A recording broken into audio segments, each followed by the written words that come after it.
ایک بہت بڑا گناہ بدنگاہی کا گناہ ہے. آپ کو پتہ ہے ہمارے ملک کے اندر بدکاری، زنا اور بے حیائی کی شرح کتنی بڑھتی جا رہی ہے، کس قدر بڑھتی جا رہی ہے. وہ لوگ جو نکاح کر لیتے ہیں وہ بھی اپنی نگاہوں کو، میں اکثر کہتا ہوں حضور نے فرمایا نکاح آدھا ایمان ہے. جس نے نکاح کر لیا اس کا ایمان مکمل ہو گیا. تو جو نکاح کے بعد بھی باز نہ آیا، میں اس کو بے ایمان نہیں کہتا، لیکن نبی پاک نے فرمایا جو نکاح کر لے اس کا ایمان، بولیے ایمان محفوظ ہو گیا، اس کا ایمان، سارے بولیے ایمان. اور جو پھر بھی باز نہ آئے، حضور کہہ رہے ایمان مکمل ہو گیا. اور جو نہ باز آیا کیا فتویٰ دیا جائے حدیث کی روشنی میں؟ میرے نبی پاک کی بارگاہ میں عورتیں آئیں توبہ کرنے، بیعت کرنے، مسلمان ہونے.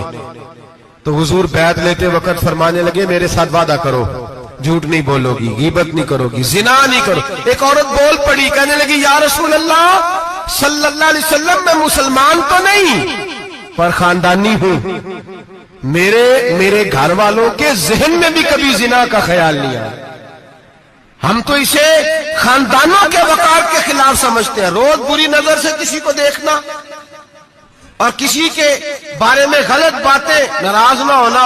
بہت سارے بوڑھے بھی لذت لے لے کے جرم بیان کرتے ہیں، گناہ بیان کرتے ہیں، غلط باتیں کرتے ہیں، کسی عورت کے بارے میں تبصرہ کرتے ہیں. کیا سمجھتے ہیں مرد اور عورت معاذ اللہ تعالیٰ ایک کمرے میں جا کے بدکاری کرے تو وہی زنا ہے؟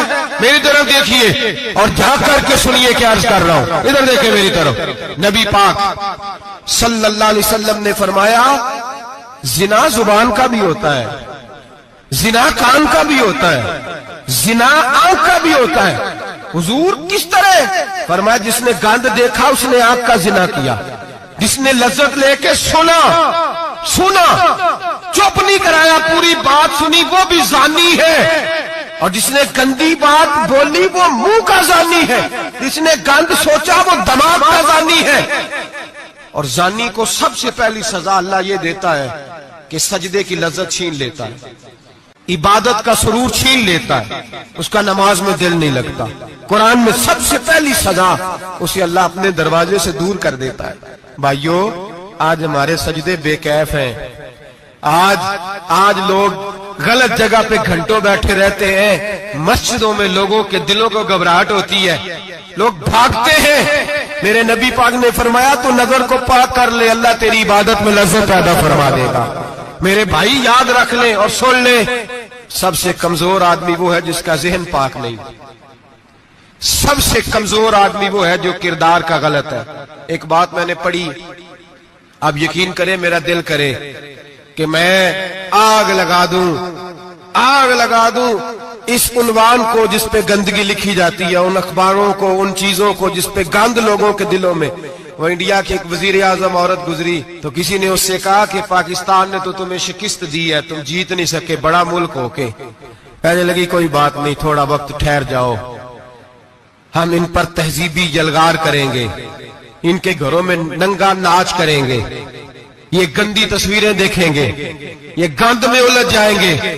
اور جو قوم گند میں الجھ جایا کرتی ہے وہ پھر کسی سے لڑنے کی طاقت نہیں رکھتی، اس کے اندر ڈٹ جانے کی ہمت نہیں ہوتی، اس کی غیرت کے جنازے نکل جاتے.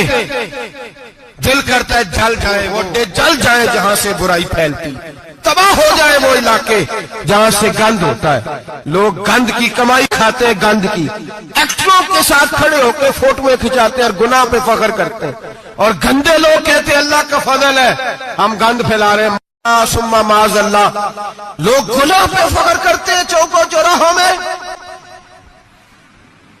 محمد بن قاسم آئے ہندوستان پہ راجہ دہر کے مقابلے میں، نوجوان میری طرف دیکھیں اور صحیح ہو کے بیٹھے، خاص سے صحیح ہو کے بیٹھے، تقریر نہیں کر رہا، جذبات کا. میرے جذبات سنیں، دل کے پھپولے جل رہے ہیں سینے کے داغ سے. اللہ کی قسم روح کی